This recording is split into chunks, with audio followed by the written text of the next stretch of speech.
So let's say you're wondering about the purpose of all of this. What is the big deal about trying to maintain biodiversity on our planet, trying to conserve ecosystems and species diversity and things of that nature? What does it really matter? Who cares?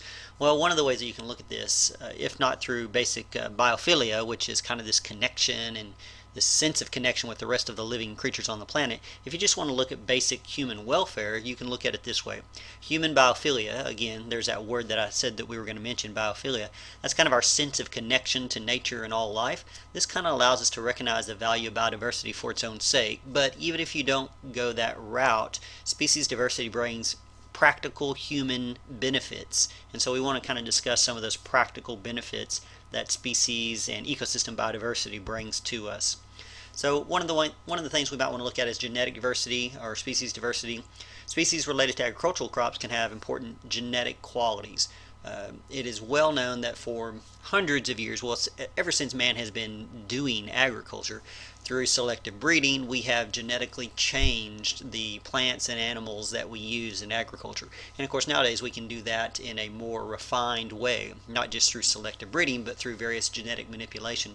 But genetic diversity plays an important part of the agricultural world that benefits mankind.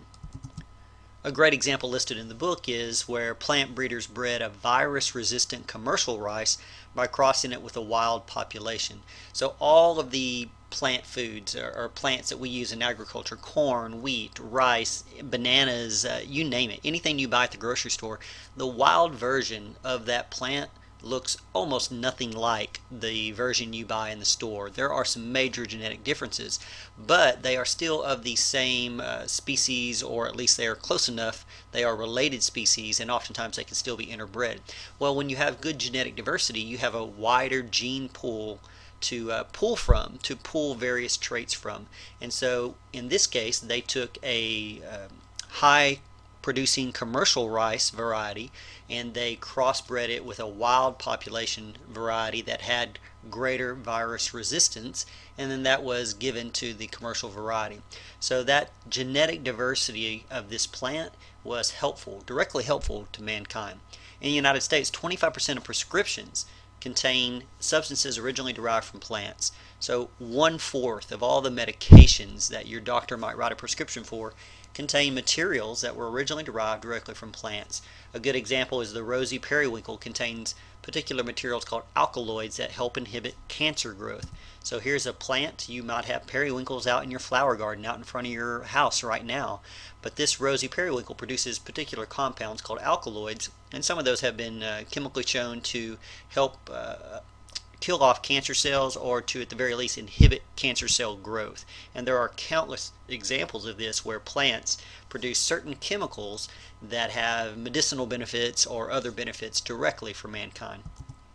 So when we talk about the loss of species through extinction, we're also talking about the loss of genes and genetic diversity, and many of those genes produce particular compounds, particular proteins that might have been helpful. The enormous genetic diversity of organisms has great potential for human benefit. All of these proteins and enzymes that these genes produce, many of them could be potentially helpful for us in the world of agriculture, industry, scientific study. So if we lose those species, we lose those genes. And if we lose those genes, we lose those enzymes and proteins, and many of them perhaps have never even been studied. So there could have been, let's say, a particular plant in a rainforest in Brazil that produced a particular compound or protein that perhaps was very helpful in killing off cancer cells. But that plant may have already been extinct because of the various human activities that wiped out the rainforest ecosystem, and we'll never even know. So there are so many different varieties of species that we have yet to study, not even including the ones that have already gone extinct because of our particular activities. And so many of them could have or could provide a benefit directly to mankind. We can also look at some indirect benefits. If we talk about ecosystem services, this is all of the things that the natural world does for us that we could now, with all of our modern technology, could kind of potentially build a machine to do or kind of do in a different way. But basically the ecosystem, the biology of the world around us, does provide a huge number of services that benefit us, at least in an indirect way. So think about the purification of air and water, the detoxification and decomposition of waste, the cycling of nutrients, the moderation of weather extremes. These are all things that the living world, the ecosystems that we live in, do for us, that we benefit from. And if we were to, say, build machines to do this instead, or we could say do this in a more man-made industrial sort of way, well, these services are valued at like $33 trillion per year. So just by being, the biology of the world around us provides services. We call those ecosystem services. And we would not be able to replace those. We would not be able to do that, certainly without a great expenditure of time, energy, technology, and money to replicate what the natural world already does for us. If I were to ask you, before you even open this textbook chapter, what are the threats to biodiversity? What are the major things that affect biodiversity? You could probably list off the ones we're going to take a look at. Most species loss can be traced to 4 major threats. Habitat destruction is perhaps one of the main primary ones. Introduced species, oftentimes we might call those invasive species, overharvesting, and then global change. So we're going to look at all 4 of these, kind of talk just a little bit about them. Down here you can see a great example of habitat destruction, where you have a forest, a rainforest area, and the clearing that has taken place, the building of roads, and shortly after this picture you're going to have either agriculture or houses or whatever else might be built in this area. But this is major habitat destruction. These species that live in this habitat are going to be forever affected and potentially lost to extinction over time. Habitat loss is perhaps the greatest threat to biodiversity throughout the world at the moment. Human alteration of habitat causing habitat loss. In almost all cases, habitat fragmentation, breaking up what was, say, one giant expanse of forest into little pockets of forest, and either fragmentation or destruction has led to huge losses in biodiversity. A good example right here in North America, in the United States, in Wisconsin, the open prairie grassland that used to cover a huge portion of Wisconsin now only occupies less than 0.1% of its original area. So that means 99.9% of all the prairie that used to exist in Wisconsin is no longer prairie. It has been remade into farmland and cities and towns, and that's a huge loss of ecosystem, which means a huge loss of biodiversity. Another good example, about 93% of coral reefs have been damaged by human activity. So it is almost impossible to find a coral reef on our planet that has not been impacted by human activity. Again, 2 big numbers there just to show you an example of habitat loss and fragmentation. Here's a great example, habitat fragmentation of the foothills of Los Angeles. So what used to be one huge habitat of chaparral and mountainous foothills is now broken up by roads and houses and lawns and swimming pools, and you have what we call habitat fragmentation. Another good example that impacts species diversity and biodiversity is introduced species or invasive species. These are species that are brought by humans from their native location to a new geographic area, and they often become invasive. In other words, they begin to take over because they don't have their native predators, parasites, pathogens to help keep them in check. So introduced species that gain a foothold in a new habitat oftentimes disrupt the adopted community and tend to go out of control and oftentimes kill off the native species that live there. Some good examples include species that have been introduced on purpose and some by accident. One that was introduced on accident was the brown tree snake that was brought to Guam. Guam had no native species of land snakes until the brown tree snake was brought kind of as a stowaway in cargo ships. This led to the extinction of a lot of local species who suddenly were eaten or outcompeted by the brown tree snake. Because Guam had no snakes prior to this guy coming over accidentally, he had basically free reign and wiped out other species. Another good example is another good example where it wasn't accidental is where humans deliberately introduce some species with a certain intention, but oftentimes disastrous effects. And it seems like we would learn our lesson, but we tend to do this over and over and over. This has happened multiple times where we purposely introduce a non-native species into a new area because we think it will be beneficial in some way, and then it turned out to be not so beneficial. A great example is Asian kudzu. Kudzu is a type of vine that was intentionally brought to the southern U.S. as an erosion control measure. Well, the Asian kudzu does very well in the southern U.S. As a matter of fact, it does so well that it has taken over acres and acres of land in Georgia and other southern states, choking out other plants and disrupting the habitat. Here's a good example of kudzu. It grows almost out of control and has become a major headache in trying to control it and contain it and have it not kill off other plants and trees and vegetation in the area. Here you see it over an abandoned farm truck. It will just cover abandoned buildings and trucks, and it will cover trees to the point where it blocks out all light and the trees die because they can't get sunlight or they begin to break under the weight.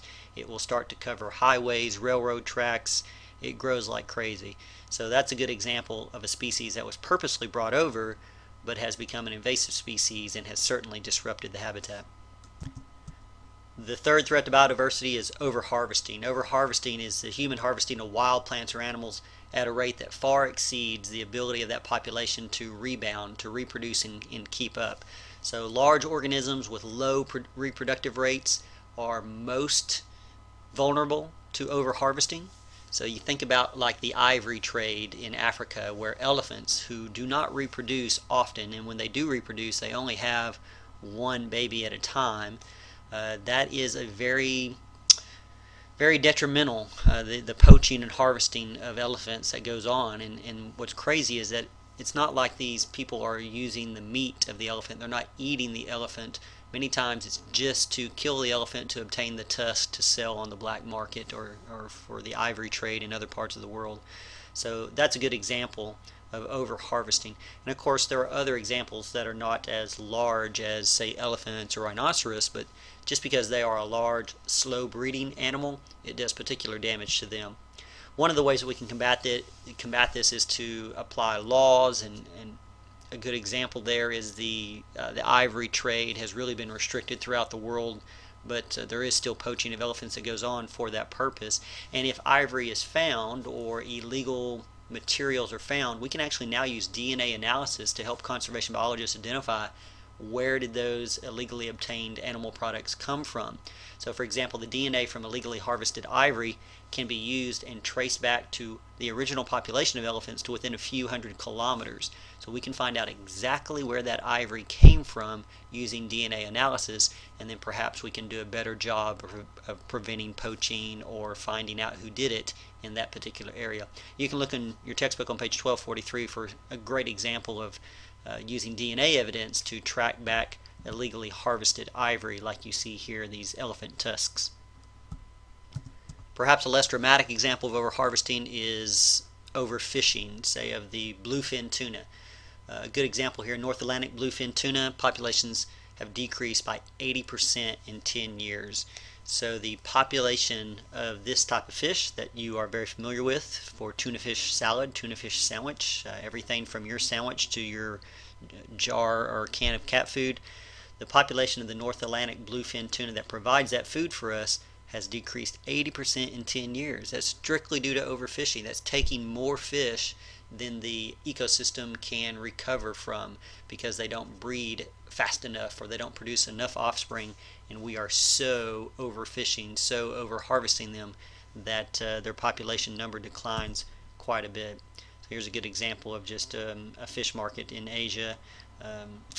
Tuna at one time was really considered sort of a trash fish. It wasn't really very valuable, but in the Asian markets, when it became quite a bit more valuable for a variety of purposes, and then it even became more valuable throughout the world, the market jumped and economics made it so that people would go out and fish more, and that's when the overharvesting really began.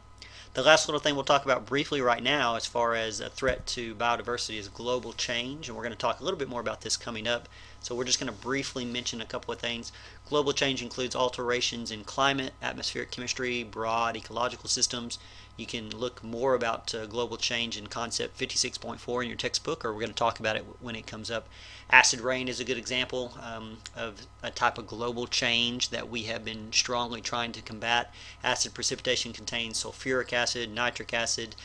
Normal rainfall is slightly acidic, but once you get below, say, 5.6 or down, it becomes what we consider acid rain. It's more acidic, and that can do some damage to plants and lakes and streams and environments. This comes from the burning of fossil fuels, the burning of wood.